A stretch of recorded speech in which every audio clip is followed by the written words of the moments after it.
क्या हुआ जब एक लड़की रात 3 बजे चुपचाप बांके बिहारी मंदिर के अंदर घुस गई और फिर बिहारी जी ने जो चमत्कार दिखाया उसे देखकर आपके भी रोंगटे खड़े हो जाएंगे।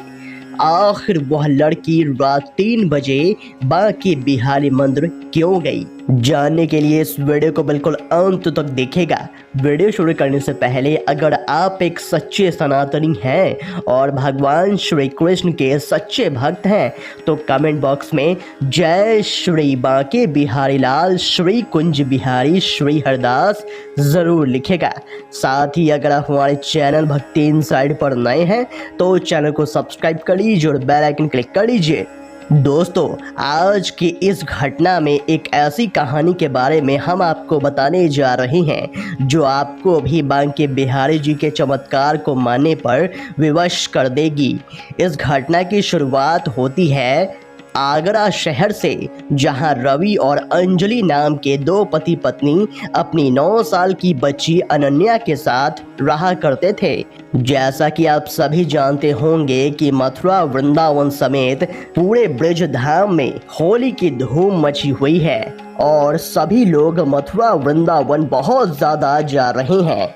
लेकिन मथुरा वृंदावन जाने के पीछे उन लोगों का मकसद भगवान के दर्शन करना नहीं बल्कि सोशल मीडिया पर रील्स और वीडियोस बनाना हो गया है। और इसी इरादे से रवि और अंजलि भी अपनी 9 साल की बच्ची को लेकर मथुरा वृंदावन घूमने के लिए गए। लेकिन उन्हें इस बात का अंदाज़ा नहीं था कि उनकी ये सोच उनकी 9 साल की बच्ची के ऊपर बहुत भारी पड़ने वाली थी। जब वे मथुरा पहुंचे तो उन्होंने भगवान श्री कृष्ण की जन्म स्थली के बहुत ही अच्छे से दर्शन किए।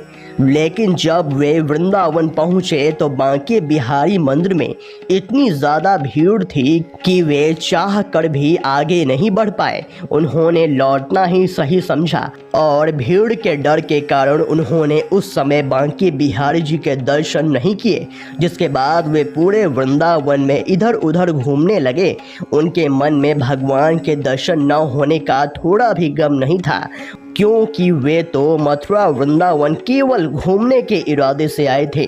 लेकिन फिर बांके बिहारी जी ने एक ऐसी लीला रची जिसके बाद रवि और अंजलि जन्मों जन्मांतर के लिए बांके बिहारी जी के भक्त बन गए।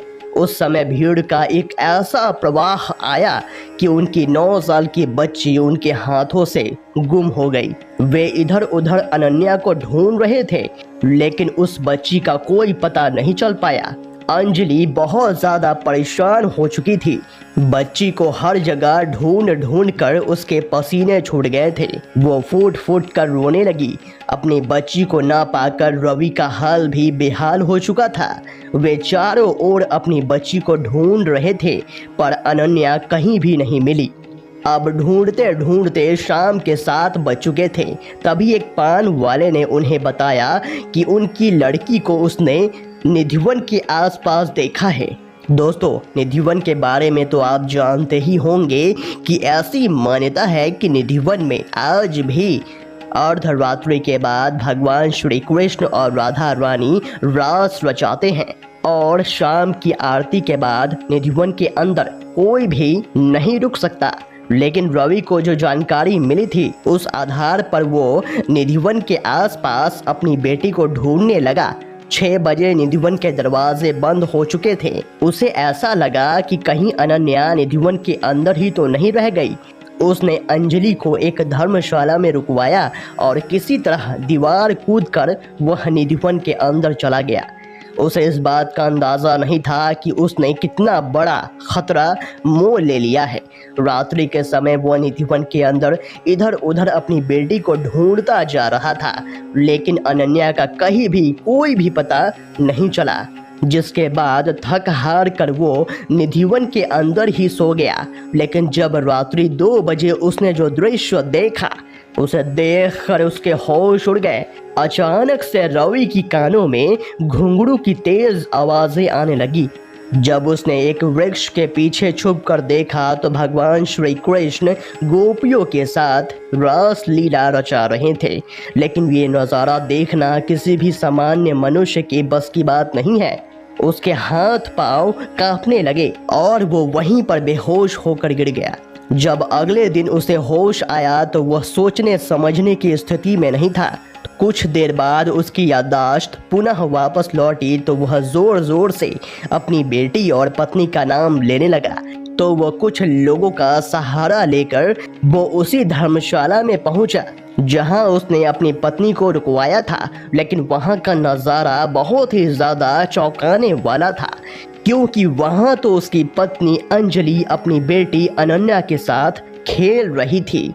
अपनी बेटी को सही सलामत देखकर रवि को बहुत खुशी हुई, लेकिन उसके मन में एक प्रश्न था कि आखिर रात भर अनन्या कहाँ पर थी और आखिर अंजलि को वो कहाँ पर मिली। जिसके बाद अंजलि ने सब कुछ सच बताते हुए कहा कि मैं भी रात भर अनन्या को पागलों की तरह ढूंढ रही थी।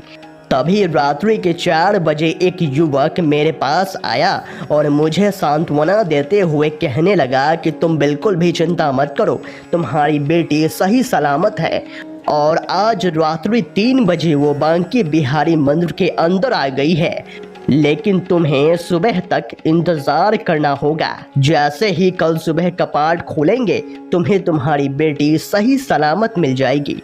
मुझे अंदाजा भी नहीं था कि वह व्यक्ति कौन था, लेकिन उसके कहे अनुसार मैं सुबह ही बांके बिहारी मंदिर के दरवाजे पर पहुंच गई।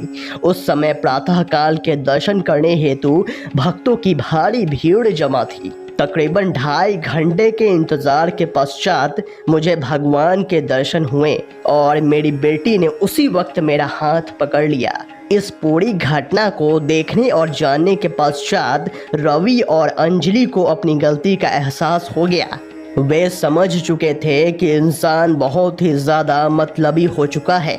वो भगवान के मंदिर के अंदर भी तभी जाता है जब उस मंदिर के अंदर उसका कोई स्वार्थ छुपा हो। और आज किसी तरह बिहारी जी ने अंजलि को अपने मंदिर के अंदर बुला ही लिया था। दोस्तों, आप इस अद्भुत चमत्कार के बारे में क्या कहेंगे, हमें कमेंट बॉक्स में ज़रूर बताइएगा। अगर आपको ये वीडियो पसंद आया तो वीडियो को लाइक करें, कमेंट करें और इस वीडियो को ज़्यादा से ज़्यादा शेयर करें। तो आज के लिए बस इतना ही। अगले वीडियो में फिर से मुलाकात होगी, तब तक के लिए अपना ख्याल रखें। धन्यवाद।